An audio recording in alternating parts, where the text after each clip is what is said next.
Le marché est un symbole pour la Confédération paysanne, un lieu d'échange et de transparence en lien direct avec le consommateur. Le syndicat en lice pour les élections à la Chambre d'agriculture des Vosges, qui se déroule en ce mois de janvier, avait donc choisi samedi dernier de présenter devant le marché couvert d'Épinal sa liste avec ses 20 noms de producteurs, tout en proposant une dégustation de produits locaux. On voudrait que les mêmes règles s'appliquent au marché international. Voilà, ici les règles elles sont définies par le producteur, c'est lui qui propose ses tarifs à ses produits, ce qui n'est pas le cas dans le marché classique conventionnel, où là finalement le prix des produits est imposé par la grande distribution, par l'agro-industrie, etc.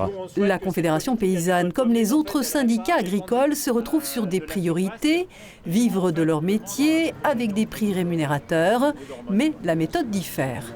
Pour nous, on ne peut pas défendre le revenu en défendant finalement une certaine vision d'une agriculture d'exportation. Ce qui est le cas aujourd'hui de la FNSEA. Derrière ce terme d'exportation, en fait, il y a une certaine logique du marché international qui est celle de finalement, il faut qu'on s'aligne, il faut qu'on soit compétitif. Les membres de la Conf se retrouvent sur des valeurs, une agriculture à taille humaine, parole de paysanne.